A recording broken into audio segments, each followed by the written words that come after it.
Seja bem-vindo ao canal Podcast Conversar. Acompanhe esse vídeo escolhido pelo economista José Márcio Rego, marcando a parceria do canal Podcast Conversar com o professor Marco Antônio Villa. Assista, compartilhe e se inscreva no canal.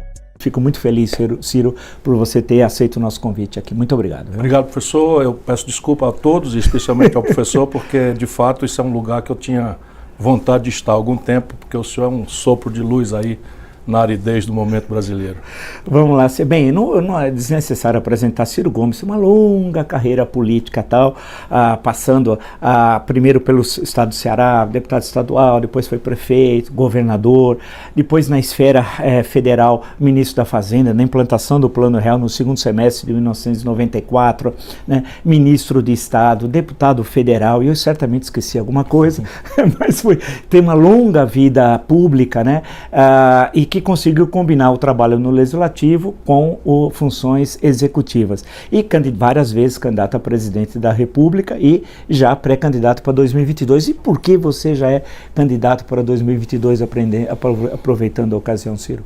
São duas razões, uma mal-criada e uma delicada. A mal-criada é que se eu, que já fui candidato 3 vezes, andar dizendo que não sou candidato, vai ser uma mentira. Sim, né? Então, sim. Mas, na verdade, o sério é que o meu partido, o PDT, está tentando recuperar o trabalhismo, naturalmente com as adaptações que o tempo exige, né, como uma corrente de opinião capaz de responder ao momento brasileiro.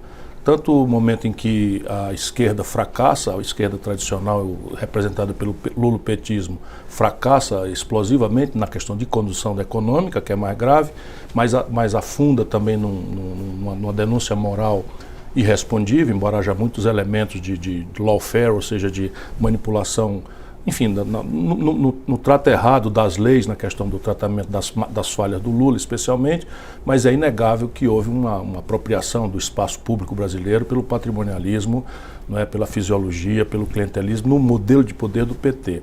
E isso nos levou à tragédia de uma direita tosca, boçal, isso é minha opinião, né? E nós achamos que é dramática a necessidade de tentar construir um caminho alternativo a isto. Sim, perfeito. E aí, aproveitando o gancho também, como é que se analisa esse primeiro ano de Jair Bolsonaro à frente da presidência da República? É uma contradição grave para a gente não descolar da psicologia popular. Não é? Você julga muito um político pela circunstância dele e a memória. Não é? Então, ele ainda é bastante razoavelmente avaliado porque a memória que ele recebeu é muito trágica. Nunca houve na história brasileira nós cairmos 2 anos sequenciados abaixo de 3%, né, na economia. O desemprego salta de 4 e fração para 12% no período Dilma. Não é? O colapso da moeda acontece de praticamente subtrair metade da capacidade de compra do povo brasileiro. Isso depois de praticamente 10 anos em que a sociedade brasileira experimentou um fluxo de renda, de crédito, de valorização das riquezas brasileiras no estrangeiro, que alimentou uma justa ilusão no conjunto da população de que as coisas agora iam melhorar, e houve uma sensação de fraude. Então, o que é que acontece? Com o Bolsonaro, na prática, a economia cresce 0, nada, mas parece uma coisa razoável em função da queda trágica do que aconteceu lá atrás. Com o Bolsonaro, a televisão abandona a agenda da novelização, a televisão comercial, da novelização do escândalo. Né? Então parece, na psicologia popular, de que a onda da centralidade, do escândalo, da roubalheira, que foi novelizada em horário nobre, parece ter cedido espaço. Essas coisas, portanto, mantêm o Bolsonaro nessa faixa de 25% a 30% ainda de respeitabilidade. Isto é a avaliação relativa para a gente não descolar da opinião do povo. Sim. Mas, para mim, é um desastre completo. É um desastre completo porque, por exemplo, na questão da estratégia de desenvolvimento do país, todos os elementos estão agravados, menos um. A taxa de juros é a única exceção em que, de fato, nós temos uma coisa boa, importante. Podia estar bem mais baixa, porque o cenário internacional já é de juro negativo há muito tempo, há uma década, e o Brasil perde uma oportunidade de ouro, uma janela de oportunidade, mas de qualquer forma é inegável que a taxa Selic é a menor da história da taxa Selic.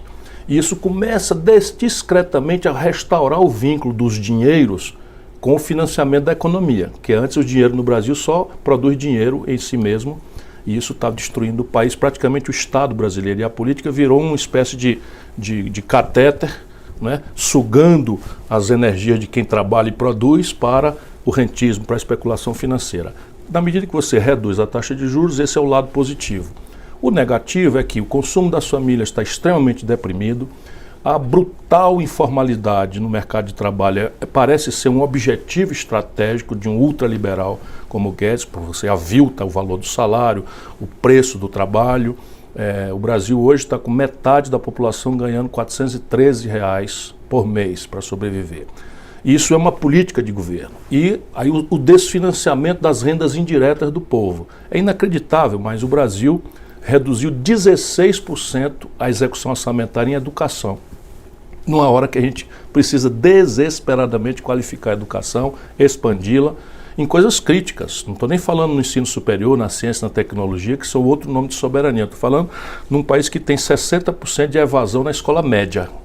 Né? Num país que tem menos de 20% das crianças, na hora de construir a arquitetura do cérebro dos 0 aos 5 anos, em creche. O resto, 80%, não tem creche. Então nós reduzimos 16%. É uma violência. Não é? A saúde, já muito depauperada, caiu 6% o investimento também. Então é um desastre. É um desastre. A conduta da posição do Brasil no estrangeiro me está fazendo encher de vergonha. Não é? Onde eu ando, nas universidades lá fora, as pessoas me perguntam perplexas como é que pode um boçal governar o Brasil com tal despudor.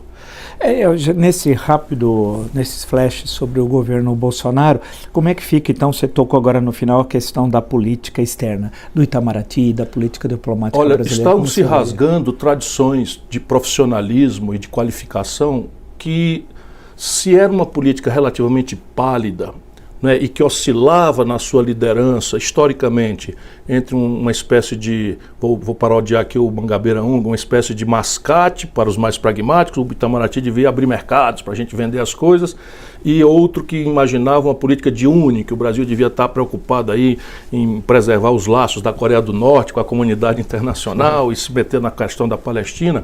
Salvo esses momentos assim espasmódicos, que são irrelevantes, a história do Itamaraty na construção do próprio Barão do Rio Branco é uma história de muito profissionalismo, que compreende com humildade o tamanho do Brasil, o tamanho relativo do Brasil, mas nunca deixamos de ter uma altivez em nome de alguns princípios que nos são muito caros. Por exemplo, a solução pacífica dos conflitos, a não intervenção em assuntos domésticos, por uma ordem multilateral, né, assentada no direito e não na violência. Tudo isso parece muito frufru, mas isso é muito importante. O Bolsonaro comprometeu-se de envolver o Brasil numa escaramuça militar com a Venezuela. Nós não temos nada a ver com isso, a não ser o papel nosso indeclinável de mediar para achar uma saída para o povo venezuelano entre uma ditadura estúpida, indefensável, que é do Maduro, e uma elite podre que também não é defensável. Nós acabamos induzidos a tomar um lado, né, de uma elite golpista, podre, corrupta, que não é a tarefa do Brasil. Depois nós entramos nessa questão de transferência, sem conversar com ninguém, sem ninguém pedir, sem ninguém reclamar, transferência da Embaixada Brasileira de Tel Aviv, que é a capital política de Israel, para Jerusalém, confrontando, né, um esforço imenso da diplomacia brasileira de ficar ali, né, em alguma posição. Nessa questão recente do Irã agora, o Brasil estava por trás, entre outras nações, do rabisco de acordo que o Irã aceitou de não promover a escalada bélica na energia nuclear, e o Trump revoga, e nós entramos num assassinato internacional, quer dizer, uma coisa bárbara, sem consultar nenhum mecanismo, mesmo da precária ordem jurídica internacional, porque se o tal Soleimani estava planejando algum atentado, não sei o que e tal, que é ainda, se não possível, ex ante, como seria do bom direito, ex post, que o Tribunal de Haia tomasse conhecimento dessas coisas. Não tem, os americanos estão agindo, né? O Trump é melhor dizer, porque os americanos estão reagindo. Enfim, é um desastre. O Brasil tem uma tradição de desconfiança dos vizinhos. Desde a redemocratização, nós nos entrega um esforço extremo de nos reaproximar, de remover os medos dos nossos vizinhos, que reminiscem a guerra do Paraguai, a maluquice do Jânio Quadros na Guiana, enfim. É rápida a deterioração pela grosseria do Bolsonaro no trato das questões internas eleitorais da Argentina, no trato das questões eleitorais do Uruguai, no trato da crise do Chile. Enfim, é um macaco numa casa de louça. Bem, com base nesse, nós temos outras questões do governo para lembrar tal, mas acho que basta isso. Quer dizer, com esse retrato do governo Bolsonaro, quais são as tarefas, por exemplo, porque o que chama a atenção, Ciro, antes de mais nada, é que apesar de tudo isso, o governo tem uma relativa paz no Congresso Nacional. Mesmo não tendo um partido organizado, orgânico, o PSL, que virou agora dividido em dois, PSL e Aliança pelo Brasil, mesmo não tendo líderes parlamentares expressivos, o governo que ele considerava principal, que era a reforma da Previdência, com modificações, ela acabou sendo aprovada pelo Congresso Nacional. E todos esses avanços antidemocráticos, tanto no caso da política externa, da política econômica, no caso da cultura, da educação, a repercussão no Congresso ela foi relativamente pequena, tendo em vista a gravidade, pois muitas dessas questões batem de frente com a Constituição, né, com a Carta Magna. Quer dizer, como é que você analisa, além de você estar fazendo política aí cotidianamente, olhando para 22, mas agora, como é que você analisa, então, um governo que tem uma base parlamentar aparentemente frágil, que consegue passar o primeiro ano relativamente tranquilo frente às diversas agressões à Constituição, e nada indica, a princípio, que isso vai mudar nesse ano? Eu atribuo esse fenômeno a dois fatos. O primeiro fato é a memória antipetista, que parece ser a força orgânica mais poderosa hoje no Brasil. Ela não existe para afirmar nada, mas ela existe para negar. E nesse sentido, bem orientado pelo Steve Bannon, enfim, que é uma figura meio esquisita, que está por aqui aconselhando o Bolsonaro e os militares, enfim, o Bolsonaro reina, todas as vezes que o conflito se agrava um pouco, ele reina de se forçar a mão, o Lula volta. Então isso ainda tem muita força na maioria das forças. E o Brasil está se cindindo como eu nunca vi nesses 40 anos, porque em Fortaleza, um candidato apoiado pelo Lula tem 44% de menção positiva. No Rio Grande do Sul, um candidato apoiado pelo Lula parece ter 70% de menção negativa, a mesma figura, com todas as contradições. Isso me preocupa muito. Então essa força antipetista, pelo menos no Congresso Nacional, galvaniza aquela brutal inorganicidade de Centrão, MDB e confusões que tal, etc, etc. A outra questão é que a agenda do primeiro momento, professor, é uma agenda muito em linha com o que o centro do poder econômico brasileiro pede. Portanto, aqui o Congresso não está dando paz ao Bolsonaro pelo Bolsonaro. Apenas o Bolsonaro tem um ponto de interseção nessa agenda, reforma trabalhista, reforma previdenciária, da forma como foi desenhada, com aquilo que o estamento plutocrata brasileiro acha que é a melhor agenda para o país. Onde é que eu vou tentar demonstrar isso? Em todas as tentativas que o Guedes fez de caminhar para a questão fiscal. Então, na questão fiscal, é flagrante que não há solução no Brasil cortando as despesas como a retórica demagógica propunha. Tá lá, fecha os ministérios e tal. Então fecha os ministérios. O Guedes fundiu para si 3 ministérios. Eu fui ministro da Fazenda, que é o ministério que ele ocupa. No meu ministério da Fazenda tinha 5 secretarias, que são uma espécie de vice-ministro.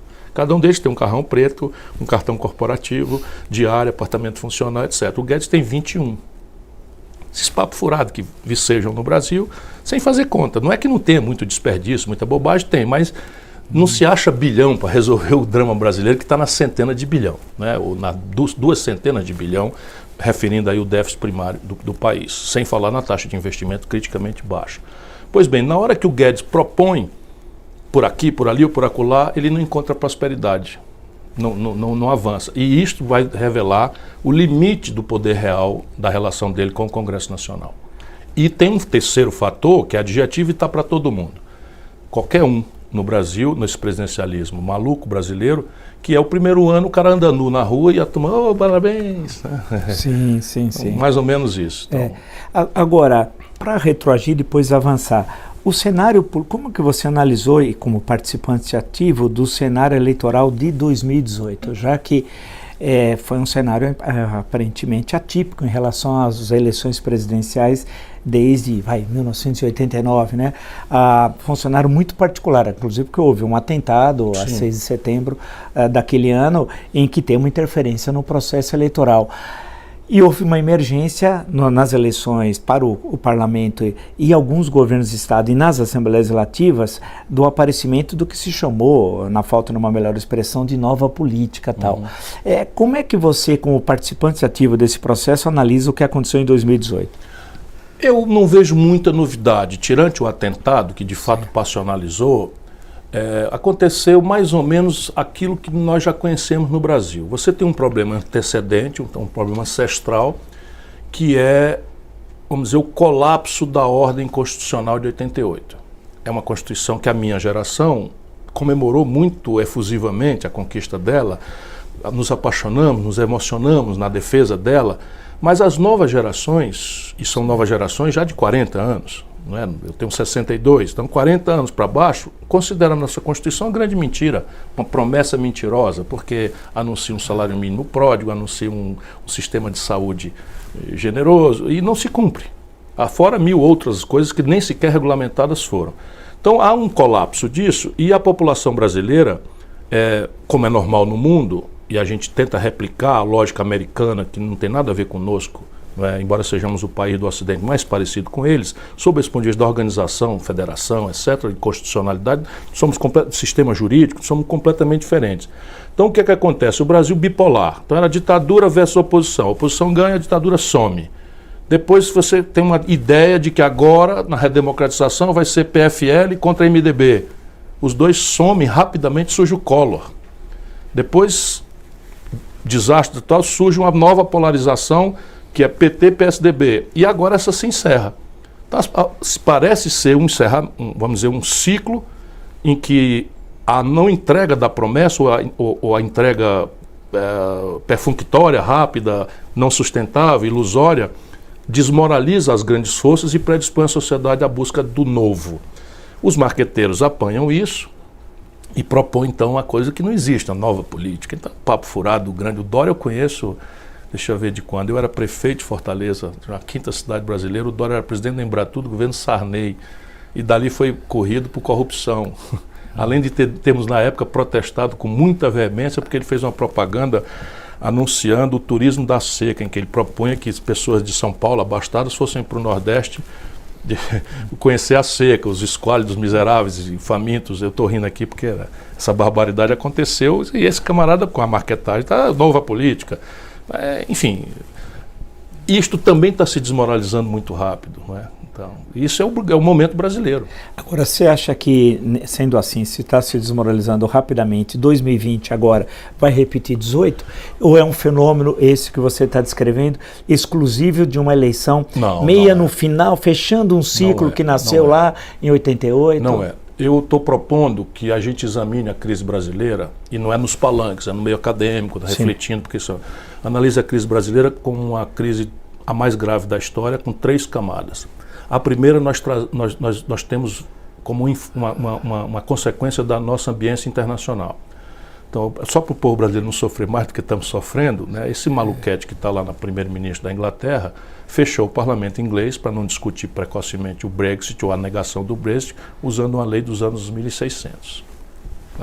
O Trump é o que é e tal. Então, há uma crise do sistema representativo, da democracia representativa. Pendularmente, isto está vindo com certo delay. A América Latina ainda está no momento em que a Espanha esteve 20 anos, 15 anos, 12 anos atrás, que é a desmoralização completa e o surgimento de movimentos em substituição aos partidos tradicionais, que a velha França, né, também 13 candidatos a presidente da República na França. As pessoas, o Brasil tem partido demais. A França teve 13 candidatos, porque também representa um colapso de concepção. Não é? O Mélenchon representava uma esquerda mais tradicional, o Macron foi ministro do Hollande, que era partido socialista, e se apresenta como candidato com discurso neoliberal, sabe-se lá o quê, não era direita também, porque tem uma direita mais tosca, mais grosseira, excitada pela migração, pelo fato de que os muçulmanos vão dominar com seus costumes, hábitos e valores a maioria da população francesa em 10, 15, 20 anos, é o discurso da direita. Tudo isso está na América Latina. A crise da democracia representativa, o colapso do marxismo-leninismo como elemento religioso, fácil de ser replicado, não precisávamos estudar muito, não é? E a proposta neoliberal desmoralizada em 2008. Então, há um certo buraco. Deixa eu pôr uma questão para complicar. É bom sempre complicar. Sim, claro. As interpretações. Lembre-se que eu estou falando da primeira camada da crise. Sim, da primeira camada. Vamos deixar a segunda e a terceira para daqui a pouco. Você vê que no caso de alguns países, parece que há uma consolidação do sistema político. Você vê na Argentina, há uma alternância quase sempre entre peronistas e não peronistas, que pode ser os radicais ou, no episódio Macri, já era um outro tipo de formação. Mas se nós olharmos a história argentina desde 45, você tem essa alternância, né? Acho que outro dia eu estava somando, de 9 eleições que a Argentina teve, os peronistas ganharam 7, né? Eleições livres e tal. Então, no México, você tem uma relativa consolidação dos partidos. Você tem o PAN, o PRI e o Morena, que é uma coisa relativamente nova. Mas é um fenômeno novo. É um fenômeno novo tal, e que conseguiu articular uma leitura chamada de esquerda, mas na composição da aliança tem um partido evangélico lá no meio e tal. O Uruguai tem os três, Nacional, o Partido Branco, o Colorado e a frente que já vem desde os anos 70, com o general Líber Sereno. Quer dizer, mas em alguns lugares parece que a coisa degringola. O caso do Peru agora, com as eleições.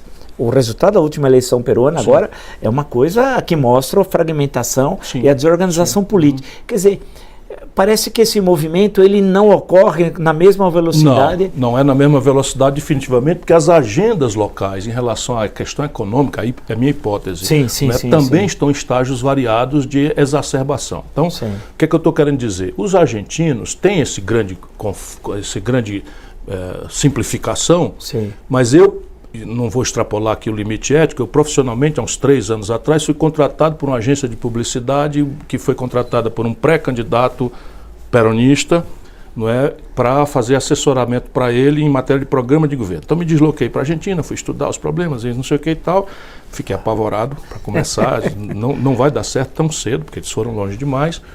Esse candidato naturalmente não prosperou, mas o que é que eu vi? Assim como estou vendo agora entre os democratas, como eu nunca houvera visto, não é?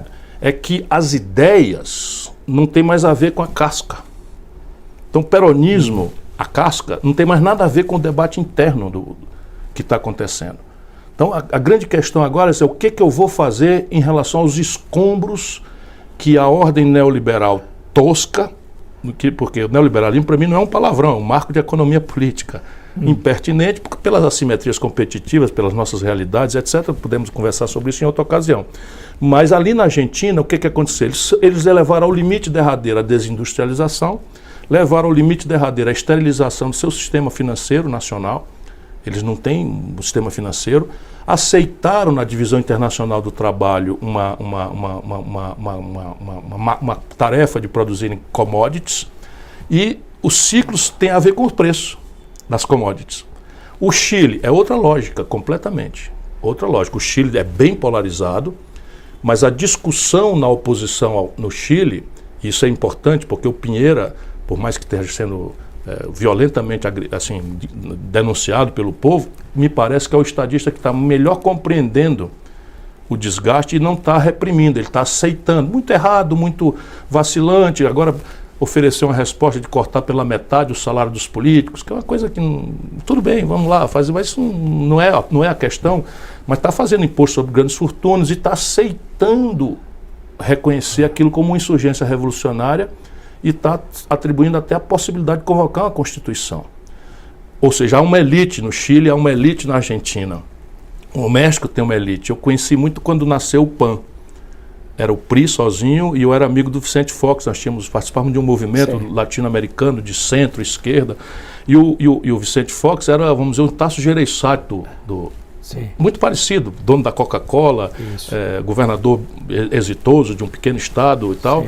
E vinha com uma proposta muito progressista em relação ao tempo do México, não é? Agora, o novo presidente entende um pouco mais complexamente, mas ali também eles foram longe demais porque tem a ver com a relação dele com os americanos. Isso é que vai estabelecendo, na minha opinião, a distinção, que é o que os bobos daqui estão fazendo. Então o México tem 87% das suas exportações para o mercado americano. Se o mercado americano dá um soluço, eles entram em pneumonia. E a metade de baixo do México só tem um jeito, migrar. Então, Diferente do Brasil, que caoticamente nós ainda temos uma certa elite, né, para o mal ou para o bem, temos uma certa elite, há uma certa resistência na elite brasileira, nós não internacionalizamos nosso sistema financeiro, por mais que cometam abusos, nós ainda temos 10, 11% do nosso PIB uma indústria, num país como o nosso, nós temos os ovos colocados em muitas cestas, não é? Nós exportamos para cá, para colar, e temos uma elite acadêmica muito importante, que muito precariamente, mas muito machucada, muito com medo da política, não quer... Está sendo, aliás, repelida pela política, porque o Bolsonaro faz a apologia da ignorância. Esse Weintraub é um absoluto... Ele não seria, no Ceará, ele não seria absolutamente nem vereador, por desqualificação moral, intelectual, enfim. E aí, mas me parece que essa crise é flagrante, esse componente da crise, uma desconfiança do povo na linguagem da democracia, que é a política. A segunda, eu já mencionei aqui, posso ser mais breve, é o colapso da Constituição de 88, como uma promessa social-democrata, um welfare state tropical, que virou uma grande mentira, e há um poder usurpador do poder constituinte, original, que é do povo, que está reconstitucionalizando o país na direção oposta. Porque se você perguntar ao povo, no Pacto Fundamental, de quem é a responsabilidade pela saúde pública, 85, 86, 88% do povo vai dizer do governo, do Estado. Né? Se você perguntar educação, problema seu, das empresas, da sua família ou do governo, 85% vai dizer do governo. Então, nós somos um povo que tem um apetite, vamos dizer, um valor social-democrata. As pessoas também não querem a abolição da propriedade privada, elas compreendem, mas ainda entendem, em esmagadora maioria, que a tarefa de animar o desenvolvimento também é de uma parceria guiada, liderada, hegemonizada, pelo menos intelectualmente, pelo governo. E eles estão reconstitucionalizando o país na direção oposta. Isso cria esta contradição tremenda. E a terceira crise... Desculpe, outra vez, sendo até... Eu que estou falando demais para inspirar pela sua... Não, mas está ótimo. Na segunda, então, nessa segunda camada, nesse caso, se a Constituição teve mais de 100 emendas num prazo tão curto de tempo, né? 3 décadas de vida. Nesse caso é necessário uma nova Constituição e aí, portanto, uma nova Assembleia Nacional Constituinte, ou a tarefa vai ser de qualquer governo continuar fazendo emendas sucessivas? Nós, assim, que eu sou profissional do direito, professor de direito constitucional, não posso me chamar um constitucionalista, como eu quase ia dizendo aqui, mas nós que apreciamos o direito constitucional, os curiosos do direito constitucional, não reconhecemos poder constituinte original no sistema representativo tradicional. Então, salvo uma ruptura que está parecendo acontecer no Chile, aqui todo e qualquer processo constituinte tem que derivar para o poder constituinte derivado, me perdoe o pleonasmo. Então, que é a emenda. O que quer dizer que as cláusulas pétreas estão intocáveis. O Haddad, por exemplo, ninguém entendeu no debate, eu perguntei para ele, que história é essa de constituinte? Porque o Bolsonaro e o Mourão estavam propondo também. Sim. Que é uma coisa, sim, nós temos que reformar o país pela emenda. Só que a emenda, ela não pode colidir com as cláusulas pétreas. Claro. Então, por exemplo, é cláusula pétrea, no caso do Brasil, não é a federação. A federação, mas eu quero dizer também na questão das liberdades públicas. Sim, o artigo 5º. As liberdades públicas estão ali. Então, se você não pode selecionar um roteiro de cinema ou de televisão para financiar ou dar o atestado para financiar, como o maluco da Ancine propôs. Você não pode fazer isso porque colide com a cláusula pétrea, não é? O que nos leva a outro drama lateral a esse, que é como está tendo toda essa malversação do poder constituinte, há uma brutal judicialização da política no Brasil, né? Essa é a segunda camada da crise. E a terceira é uma crise que predispõe o povo ao autoritarismo, que é o medo. O medo do estar na vida, o medo do futuro, o medo de como seu filho ou sua filha vão ou não vão voltar para casa hoje. Então são 55 milhões de pessoas entre abertamente desempregadas ou vivendo de bico. 63 milhões de pessoas com nome sujo no SPC.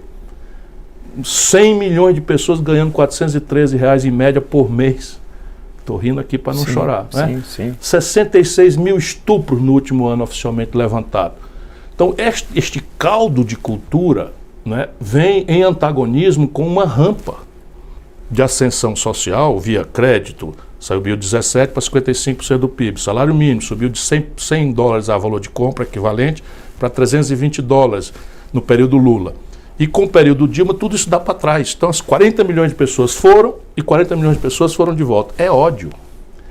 E a velha esquerda, não entendendo nada, se refugia, porque tem um nobre sentimento de solidariedade, se refugia numa agenda identitária que colide de frente, assim, quase como um murro na testa ou no beiço do nosso povo, com a sua agenda identitária. Aí, abortista. O debate é assim. Sabe? Essa esquerdinha burra acha que o nosso povo é tão idiota que os pastores vão lá e tomam o dinheiro deles sem eles saberem que estão dando dinheiro. Eles não estão entendendo nada. As pessoas estão pagando por pertencimento. Porque o coletivo, o comunitário, o político desmoralizou-se. E estão pagando por pertencimento. Na minha vida lá no Ceará, eu conheço depoimentos de mães assim, ó, o pastor me deu dinheirinho para eu pagar o traficante para não matar meu filho. Mistura tudo isso e olha o tamanho da crise. Frente a isso, Ciro, nessas 3 camadas que você apresenta tal, então vamos pensar agora o caminho das alternativas, né, o que se apresenta ao país, né, frente a esse quadro. E o que é uma esquerda moderna? Que você falou, definiu uma determinada esquerda como uma esquerda burra, vamos chamar assim, parece a linha burra do João Saldanha, a discussão que tinha nos anos 60, final dos anos 60. Como é que fica, quer dizer, quais são os caminhos alternativos? Num país, vale lembrar que nós sempre, acho eu, sempre tivemos muita dificuldade de pensar em português, sem dar uma de Policarpo Quaresma aqui, longe disso, mas os liberais sempre pensaram em inglês e uma determinada esquerda pensava em russo, né? Sim. Algumas vezes em alemão, outras em francês, mas não pensava em português. Quer dizer, então, na sua leitura, você se identifica nesse campo político ideológico aonde? Eu penso com a linha de Pasqualini, eu penso com a linha do nacional-desenvolvimentismo naturalmente adaptado às novas e imperativas transformações do mundo digital e da sofisticação das relações de produção. Não é? Porque eu penso assim, a experiência internacional nos permite ir resolvendo algumas questões práticas, eu me proponho a governar o Brasil, não é? Eu não sou um guru de costumes e sequer posso ter a veleidade de ser um intelectual. Eu apenas sou tão curioso e angustiado que eu fico lendo, procurando conhecer as coisas, para não ficar comendo pela mão dos outros e tal. Então, minha formação de bacharel em Direito, eu evoluo para Economia, porque fui ministro da Fazenda, tive que tomar decisões tremendas, angustiadíssimo, porque um dizia assim, ou vai para o norte ou o mundo se acaba, e o outro assessor, cada qual mais brilhante, Peixarida, André Lara Rezende, imagina, ou vai para o sul ou o mundo se acaba, e eu faço o que eu vou decidir. Eu, governador do estado, sequestro um cardeal Loscheider num presídio e o Ceará sequer tinha uma força estática específica para compreender que vem todas essas novidades, vem pela televisão, as pessoas não compreendem como maravilha do mundo televisivo é uma tragédia sob certos ângulos também, não é? Especialmente esse mundo cão, não é? Que relativiza os valores, etc, etc, e eu que não sou nem um pingo reacionário, nem um pouco mesmo, crio meus filhos com o maior arejamento, enfim. Então o que é que eu acho? Eu acho que o mundo já resolveu essa equação. E hoje eu estou muito pacífico em relação a isso. Parece-se, mercado, a iniciativa privada parece ser um elemento essencial do êxito civilizatório. Aonde não se tentou abolir isto, o êxito civilizatório morreu, não aconteceu. Ponto final, não há uma exceção.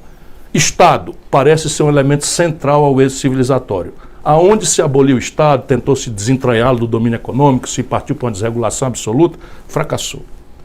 Experiências práticas. E você pode vir, vamos dizer, do laissez-faire de Adam Smith, ou pode vir do marxismo-leninismo, do materialismo histórico, e vai para o sincretismo da experiência americana e chinesa contemporâneos. Não é? Parece então que não é Estado ou mercado, parece que a solução é Estado e mercado.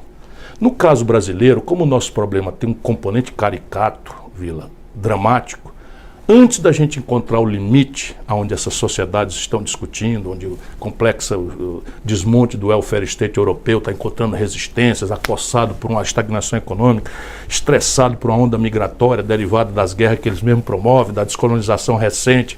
Você imagina o argelino, o marroquino, todos têm dupla cidadania, se tiver 60 anos como eu, podem ir para a França como cidadão.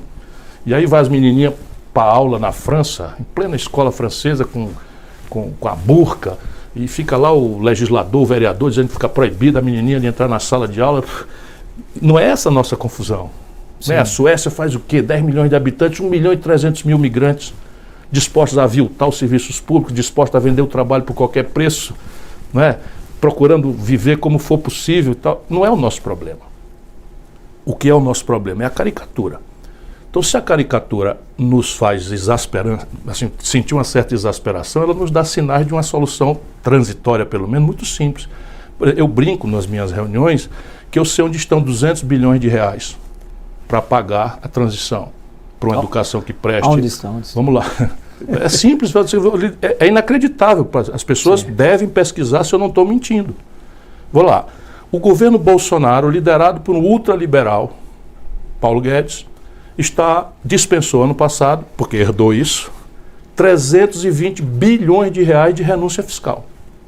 Não estou falando de sonegação, que eu já enfrentei muito, como governador, como prefeito, e tem uma margem imensa. Esqueça isso. Só o oficialmente dispensado são 320 bilhões sob um governo reacionário, ultraconservador, dito ultraliberal, como o Paulo Guedes. Se eu cortar 20%, eu estou achando aí 64 bilhões. 64 bilhões de reais. Lá no Ceará nós fizemos isso acima da linha d'água. Porque os incentivos, essas renúncias fiscais são para atrair empreendimento, para incentivar, ok. Chamamos os empresários antes que a crise chegue, cortamos 15% negociando. Estou falando de cortar 20% no Brasil. A Localiza, que é uma empresa de locação de veículo, não paga imposto. E faturamento dela, 60% é vender carro sem imposto, porque ela compra sem imposto. Tudo fraude. Você tem, assim, eu sei onde estão as andorinhas dormindo, são 62. Se nós cobrarmos o que eu, Ciro Gomes, ministro da Fazenda do presidente Itamar Franco, já cobrei neste mesmo país amado por você e por mim, um imposto sobre lucros e dividendos empresariais, não estou falando do reinvestimento, só aquilo em linha com as melhores práticas internacionais. Por exemplo, esse tributo foi aumentado na crise de 2008 nos Estados Unidos e só o Brasil, a partir do Fernando Henrique e do Lula, não paga. Se eu cobrar o que eu já cobrei, a gente arrecada 70. Dá mais 70 mais 64 dá 134 bilhões de reais. Depois, no Brasil, qualquer proprietário de Fusca, de motocicleta, enfim, paga IPVA. Os donos de jatinho, de lancha, de helicóptero e tal, não pagam. De iate, não pagam. Aqui dá para arrecadar mais uns 7. E assim você vai construindo. Isso estou falando por ano, Vila. Sim. E a gente não precisa virar o jogo com um ano apenas. Basta que você tenha um sinal. O Paulo Guedes está caindo em si, ele está vendo que essa converseira, que ele não tem experiência no setor público. E eu não tenho um dia de déficit na minha carreira. Governador, prefeito, ministro da Fazenda, nem um dia sequer. Pelo contrário, fui ao mercado, o governador tinha tanta folga que comprei a dívida do Estado do Ceará, aquela dívida de títulos imobiliários que quebrou São Paulo, quebrou Rio de Janeiro, quebrou Banespa, quebrou Banespa, etc. Eu fui ao mercado e comprei com 15, 20 anos de antecedência do vencimento, com 34% de deságio, para proteger o meu Estado. E faz 20 anos que a gente não ouve falar, 30 anos que a gente não ouve falar em atraso. Pagamos um salário de professor ainda muito baixo, muito maior do que o de São Paulo. Então, eu falo isso, não estou por gabolice, é porque, para além da ideia, que parece ser simples demais, né, eu quero dar um exemplo concreto de onde as pessoas podem examinar. Se a gente tem essa perspectiva fiscal e aquilo que eles já estão fazendo de trazer a taxa de juros para um padrão minimamente civilizado, aliás, com 10 anos de atraso, porque desde a crise de 2008 o juro internacional é negativo. Então não tem arbitramento. O Brasil já podia estar com a taxa de juros a 4%, fazendo um trabalho de descartelização do sistema financeiro, estimulando as fintechs. Você restaura o financiamento, como já está começando a acontecer espontaneamente. Ajudar as famílias a superar o endividamento explosivo, que representa 60% das energias motrizes do crescimento do PIB. Ajudar o empresariado a reestruturar seu passivo. Nós temos 360 bilhões de dólares de reservas cambiais, que o PT se orgulha. Temos 360, agora o Guedes está queimando. O Guedes está queimando, é um absurdo, é perigoso, não devia fazer. Mas o PT construiu isso tomando dinheiro emprestado a 14% para emprestar a zero em dólar. Isso é um absurdo completo. Por isso que eu estou dizendo, para quem conhece o ramo, o Brasil precisa ter 200 bilhões de dólares já com folga. Tem 160 bilhões de dólares de reserva necessariamente caras. Que a gente podia, parte disso, transformar num fundo soberano para reestruturar a dívida de empresários que quisessem investir, com determinadas condições, objetivos, nada de campeões nacionais, nada disso, né? E ao mesmo tempo pagar uma parte importante da dívida interna brasileira, né? Enfim, eu fico animado porque tem saída para o Brasil. E nesse caso, né, das saídas, né, agora olhando 2020 para 2022, quando o Brasil vai fazer 200 anos, inclusive, hoje, grosso modo, apesar que no Brasil prevê com 2 anos... Quem seria a Semana de Arte Moderna, que é 22 também. É verdade, é verdade. Nós estamos conversando no bastidor aqui. É verdade. Tarsila do Amaral seria a Anitta ou... Agora o cenário aqui cultural é desesperador. Mas veja... Ali, Regina Duarte. Agora não, veja... eu estou estimulando a Regina Duarte. Veja o seguinte, nesse cenário, para 2022, 2022 no Brasil 2 anos é uma eternidade. Mas vamos pensar em termos de fazer uma divisão, grosso modo, de alguns possíveis postulantes à presidência da República. No campo mais à direita, nós seríamos o presidente da República, candidato à reeleição, inclusive o candidato é o presidente que mais cedo antecipou uma campanha de reeleição na história recente, né? Afinal, desde 97, que foi aprovada a emenda. Bem, tem ele, provavelmente o Sérgio Moro, é possível que seja candidato também à presidência da República, é uma possibilidade, é assim com candidatos viáveis. Tal. Depois tem aqueles outros que não nos interessam. E aí há um monte de coisas de candidatos no centro, que o centro parece um pouco o mercado. Nunca me apresentaram o mercado, eu não sei a idade, se é alto ou baixo, gordo ou magro.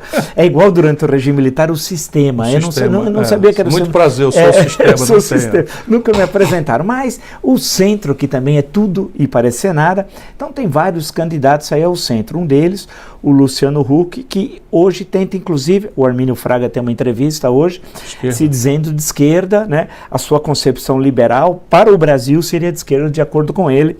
Algumas ideias que ele apresentou, o que eu acho que ele inclusive não está errado, porque se o Stuart Mill chegasse hoje ao Brasil, ele seria considerado comunista pelos liberais que estão no governo. Milton Friedman também. Tem algumas questões do Friedman. O Suplicy sempre alega isso.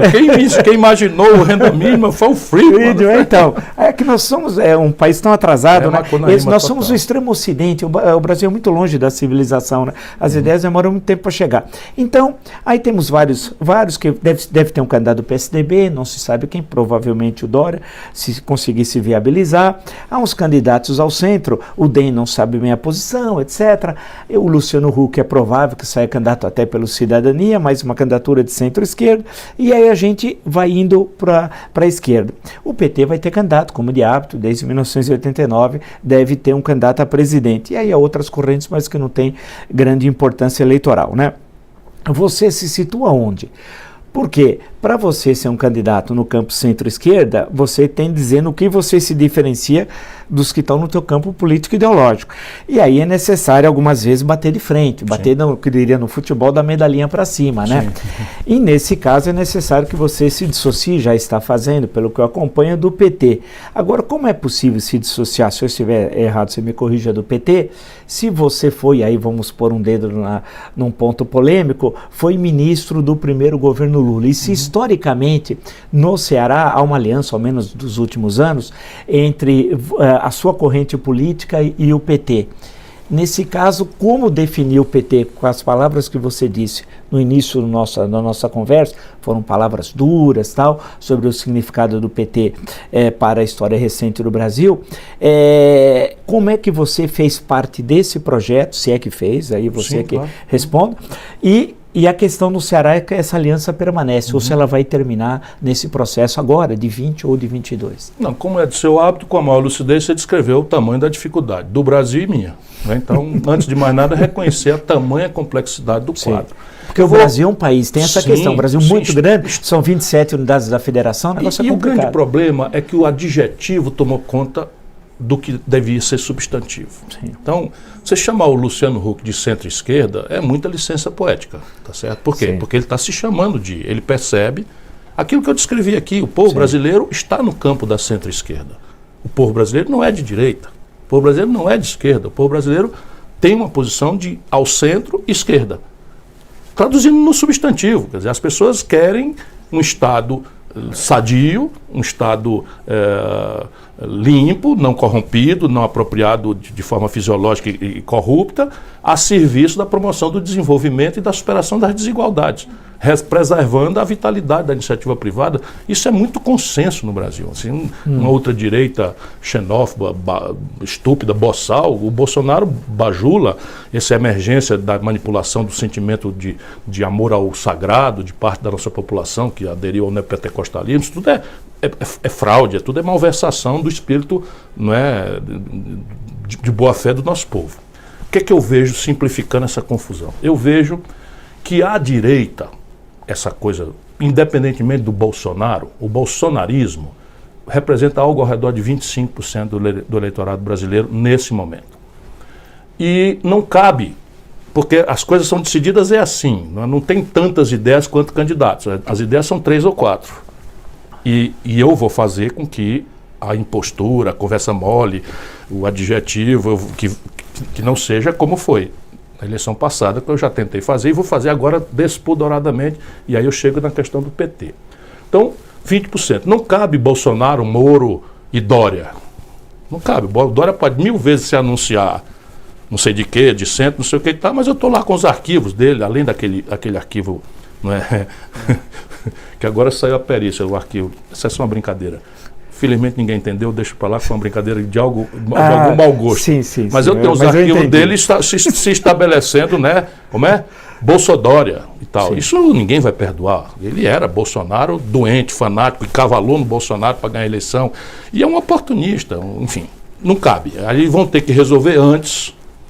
E eu, Ciro Gomes, em linha com a história do Brasil, e vendo quanto essa história do Brasil é agravada pela boçalidade do Bolsonaro, deve ser a 3ª vez que eu uso essa palavra, eu não estou vendo o Bolsonaro nesse cenário. Posso estar completamente enganado, mas não estou vendo. Sabe quantos presidentes terminaram o mandato no Brasil? Juscelino, Fernando Henrique e Lula. E Dutra também. Lá atrás o Dutra. Então 4. Os 4 sofreram coisa. E todos negociaram, transigiram, são pessoas hábeis, são pessoas, não é, do ramo, da política, com alguma conexão. Você acha que ele não termina o governo? Eu não consigo ver, com esse nível de coisa, eu não consigo ver. Mas suponha-se que sim, se ele termina, o Moro não existirá mais. São meros palpites, né? Palpites de uma pessoa que é interessada. Então, dei todos os descontos. Do outro lado, eu vejo o petismo, o lulopetismo, como 25%. E aqui é o seguinte, não é o PT, não é o simpatizante, não é o eleitor que no passado deu grandes vitórias ao PT em São Paulo, no Rio Grande do Sul. Estou falando do lulopetismo, daquele núcleo duro que está indo para o gueto. Você vai ver as eleições municipais agora, está indo para o gueto. Que nem lá atrás o PFL foi lá para o gueto. Foi lá para o gueto, lá para o grotão e tal. Já nas capitais já tem dificuldades tremendas, nas grandes cidades tem dificuldades tremendas para prosperar. Mas tem 25%. Ou seja, tem 50% do eleitorado brasileiro que não se sente bem representado nisso e que vota nisto por conta de não ser contra aquilo e vota naquilo por ser contra isto. É nesse lugar que eu me situo, desde sempre. E eu vou ter que me explicar. Então, se você não foi ligado ao PT, claro que eu fui. Claro que eu fui ministro. Agora, por que eu fui? Eu fui candidato em 98, tentei construir um caminho. Não tive condição de ganhar. Você faz o quê? Vota no vizinho, vota no avizinhado. Depois eu fui candidato em 2002. Portanto, eu não sou petista, eu fui candidato, apresentei a minha proposta. Enfrentei o PT já várias vezes. No Ceará a gente se enfrenta lá, nós derrotamos o PT para a prefeitura. E eles são divididos, porque no Estado nós temos uma aliança com o PT, que vai muito bem, obrigado. Teve 80% dos votos na reeleição do governador Camilo Santana. É um extraordinário quadro. E aí isso me explica, o PT são vários PTs. Uma coisa é Tarso Genro, Olívio Dutra, Raul Ponte, Fontana. Nenhum desses está enrolado em confusão de nenhuma natureza, todos têm espírito público. Pelo contrário, agora o Ministério Público foi obrigado a pagar uma indenização porque fez uma acusação falsa ao Tarso Genro. E isso tudo é banido pelo Lula. Né? Você tem um PT Eduardo Suplicy, que que tem a ver com tato? Para falar aqui em São Paulo, para quem conhece. Então, eu continuo amigo, porque esse é um agente que nós não vamos inventar outra. Agora, eu colido de uma vez por todas com o lulopetismo. Essa hegemonia que está aí no PT, nós vamos ter que derrotar ou o Brasil não sai dessa. Sim. Vamos ver se o povo me entende. Não é? Sim, sim. E o caso do... Agora, eu também posso dizer que eu ajudei a fazer o real. Sim. O Lula ficou contra o plano real. Então, a minha vida já é assim. Eu saí do governo do Ceará às pressas, assumi o Ministério da Fazenda, numa hora crítica, o real estava fazendo água. E o Lula votou contra o Plano Real, o Bolsonaro votou contra o Plano Real. Eu estava lá correndo risco para ajudar a fazer. Depois, no auge do Fernando Henrique, ali nos primeiros anos, rompi. Fui para os Estados Unidos, fui para a universidade, fui escrever, fui ler, abandonei a política. Em 95, Agora, justamente isso para a gente fechar essa nossa conversa, sempre aí no campo das ideias, né? De pensar como é que discutindo a história recente do Brasil, olhando, tendo a perspectiva para os próximos anos, situando o Brasil na América Latina e no mundo, né, com essas modificações, para discutir essa questão bem contemporânea. E é bom lembrar que, se me cobrarem, porque todo mundo faz marcação cerrada, parece a antiga marcação italiana homem a homem e tal. Então, eu não vou entrar naquelas discussões que eu acho menores que aparecem, ou do Fernando Holliday, das coisas. Eu acho isso daí absolutamente desprezível para discutir as questões que interessam ao Brasil, ou de outras coisas. Eu acho que isso não interessa. A gente tem que discutir questões estruturais de fundo, né? Não ficar naquela pequena, nem vou chamar de pequena política, até exagero, né? Essas coisas que não me interessam. Mas nós estamos vivendo agora, nós estamos no calor da hora, pode ser que toda a projeção que se tinha para 2020, feita em dezembro, ou no início de janeiro, com os acontecimentos da China, tenha de se modificar. Né? Tem saído aí uma série de informações bastante preocupantes da queda no primeiro trimestre, tudo indica, do PIB na China. Isso vai afetar muito o resultado final. O Brasil tem uma dependência, não só o Brasil, mas o mundo, mas o Brasil em particular, muito grande com a China, comércio, importação e exportação. O Brasil vive um momento difícil no saldo comercial dos últimos 5 anos, foi o menor agora em 2019, né? Então, você lembrou a queima das reservas, cerca de 10% para manter a moeda, e por aí vai. Então é uma situação complexa e com os desafios aqui que têm de ser enfrentados. Você lembrou os anos 2015 e 2016, o início da nossa conversa, que foi, acho que, o pior biênio da história republicana, e o grande crescimento de desempregados e toda essa situação. Bem, isso só para situar quem nos acompanha na complexidade do momento que nós estamos vivendo aqui. E agora? E esse 2020? Como é que você projeta, mesmo sabendo que nós não sabemos o efeito ainda do coronavírus na economia? Tudo que você falou são nuvens, né, que sombreiam aí. Mas a queda de juros ainda vai cair um pouquinho mais, tem margem para cair um pouquinho mais, tem um efeito absolutamente central para mitigar todas essas ondas e tal. E a grande tarefa aqui, e isso é que o povo não pode se iludir, é que nós não vamos propriamente crescer, porque se tudo é ajuste estatístico. Vamos lá, mal comparando. O Brasil, de 14 para cá, desceu 16 degraus. Então, de uma escada, nós descemos 16 degraus e estávamos indo para o 20º degrau para baixo, enfim. Com o Temer, depois do impeachment e tal, o Brasil parou de descer.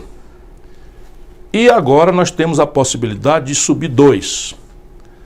Mas isso quer dizer que, se tudo der certo, o coronavírus não tiver influência nenhuma, a taxa de juros produziu o fenômeno que ela certamente produzirá, de atenuar, né, a trava no desenvolvimento, essa uberização da economia, fazendo a renda, não digo individual, mas o volume de renda melhorando um pouco, na margem, você sai de 12 para 11 fração do desemprego aberto, começa a fraudar a própria novilíngua, né, de que o camarada que está com uma caixa do iFood nas costas, né, é um empregado ganhando R$5 por carreira, forçando a mão, você tem a possibilidade de subir 2 degraus. Significa 2 e fração, a mim não me surpreenderá se acontecer. O efeito disso estratégico na sorte do Brasil é praticamente nenhum. Claro que o mercado vai falar, oh, maravilha, bababá, e tal. E isso é voo de galinha, porque o Brasil tem 4 interdições. Uma, o consumo das famílias por renda, emprego e crédito. 63 milhões de brasileiros com nome sujo no SPC. Fico repetindo isso porque isso aqui não tem solução via mercado. Ou a gente reestrutura essa dívida financiando, via crédito, via negociação, fazendo desconto dos abusos. que a gente faz, Vila, no Ceará ciclicamente, a Prefeitura de Fortaleza com o PROCON, a gente faz isso, são filas monstruosas, e vão lá, a gente consegue 90% de desconto, ajuda o nosso povo a limpar o nome, etc. Eu sei muito bem o que eu estou falando, desmoraliza, quer tirar o povo do SPC, isso é mentira. Não, é simples fazer, não é difícil de fazer. Reestruturar o endividamento empresarial. Hoje você tem 5 milhões e 500 mil empresas, pequenas empresas inadimplentes. É 1 trilhão e 400 bi é o débito vencido das empresas brasileiras. Nenhuma chance do mercado cartelizado reestruturar isso se você não fizer uma coisa imaginosa, também séria, via crédito, garantia, enfim, RED, uma série de coisas. Depois você tem um investimento público. São Paulo teve o pior investimento da história, esse ano 2019, e o Brasil o pior investimento da história. 27 estados o Brasil tem, 18 estão ilíquidos, sem dar conta de pagar seu compromisso corrente. Investimento público, desculpe, só fazendo um parênteses, como é possível fazê-lo numa situação... Olha aqueles 200 bilhões que eu falei. Você não precisa botar isso tudo no déficit primário, você tem que separar uma parte disso e retomar 24 mil obras paradas. Por quê? Porque já são licenciadas, já estão licitadas, parte delas tem alguma confusãozinha de judicialização, que você, com a força-tarefa, sabendo fazer, administrar, você retoma. São coisas que têm um retorno muito grave, porque anima o mercado de trabalho de forma consistente, a construção civil, a infraestrutura do país, que tem efeito vamos dizer, de animação para frente e para trás muito, muito grande. Eu também sei muito bem, comovidamente, como isso poderia acontecer. E o dinheiro, você tem mecanismos. Hoje tem no mundo, está sobrando dinheiro no mundo. Lá no Ceará a gente está acessando, nós estamos na CAF, no BID, do Banco Mundial, para saneamento básico. A metade dos domicílios do Brasil não tem saneamento básico. Você toma dinheiro emprestado, os caras contabilizam como se fosse vencer amanhã. Você tira 5 anos, 3 anos de carência, com LIBOR mais 1, mais 2. Dá para fazer uma força-tarefa se nós tivéssemos um Roosevelt e não um idiota como na presidência da República. Um idiota sim, porque não é ele, é a equipe dele e todo mundo. Então, é uma tragédia que o Brasil está vivendo. Então veja, esse é o outro. E o quarto problema é que cresceu 2 pontos, como o país está destruindo sua base produtiva moderna, na mesma hora que o consumo se anima, explode a importação. Que é o fenômeno que derrubou a Dilma. Quando o Lula explode a importação, nós estamos vendendo petróleo a $110 o barril. Essa importação com a Dilma ficou desfinanciada porque o petróleo caiu para $30. Essa é a explicação. E vai acontecer agora com o Bolsonaro. Esse aninho da graça de 2020, ao crescer 2 pontos, que é a média do ano 80 para cá, sabia? Está aí a trava e ninguém quer ver. Cresceu 2 pontos, o país quebra. Quebra sim. Fica ilíquido, o câmbio desvaloriza, já está sendo precificado. E aí transmite para os preços, porque basta a economia aquecer, os preços vão sentir o retorno do dólar. Você não compra dólar, mas come pão. Pão é trigo, né? E trigo é dólar. Tu já está acostumado a ver eu explicando isso. Então, se a gente faz um diagnóstico correto, por isso que não podemos botar um estagiário mais na presidência da República. Quem que seria o estagiário? No caso, para mim, o Luciano Huck. Isso é inacreditável. Eu tenho medo de ofendê-lo, porque eu tenho uma relação pessoal cordial com ele, com a Angélica, fui o casamento dele e tal. Não é nada disso, eu não sei como é que ele se propõe, sabe? É assim, eu paro numa esquina e vejo aqueles malabaristas, eu acho maravilhoso aquilo. Eu não tenho capacidade mental nem para saber como é que começa a treinar aquilo. Agora, daí eu vou, admirável como são esses artistas, eu vou pegar meu filho e entregar com apendicite para um malabarista cuidar, assim, não dá. Né? O Bolsonaro é um estagiário. O estagiário nunca administrou nada, nem na vida pública, nem na vida privada. Primeira experiência, presidência da República. O Fernando Henrique nunca administrou nada. Por que administrar alguma coisa? Para ter experiência. O Lula nunca administrou nada. Será que o Brasil não está vendo isso? Veja aqui, se a gente fosse continuar, nós ficaríamos aqui, porque a conversa é boa, é sempre bom dialogar, trocar ideias sobre o Brasil, sobre a história recente do Brasil, traçar perspectivas, discutir questões mais estruturais de fundo da história brasileira no campo econômico, no campo político, no campo social. Acho que foi um grande prazer poder ter esse bate-papo aqui com você. Ciro, o pessoal pedia muito, falava, Ciro. Falei, era uma questão mais de acertarmos aí a questão da agenda, da sua agenda, sua vinda a São Paulo. Então acho que foi muito bom essa troca de ideias, porque o nosso intuito aqui é justamente isso, né? É tentar elevar esse esse debate tão baixo, tão rasteiro, muitas vezes no campo pessoal, que isso aí não leva a nada no momento que o país vive uma situação tão grave. O nosso século XXI é desesperador. Se nós lembrarmos que até o final dos anos 1970, o Brasil foi o país que mais cresceu no mundo ocidental.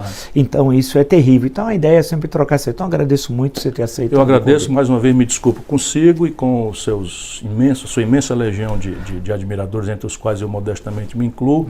Eu terminei o ano exausto, fiz 84 palestras, uma praticamente a cada 3 dias, estive com 60 mil pessoas individualmente em auditórios, porque eu também penso isso, né? O Brasil não precisava estar passando por isso. O nosso problema, antes de mais nada, é um problema de incompetência. A corrupção agrava, passionaliza, a preguiça agrava, passionaliza, as interdições ideológicas atrapalham muito, mas o nosso problema mais grave é a burrice e a incompetência.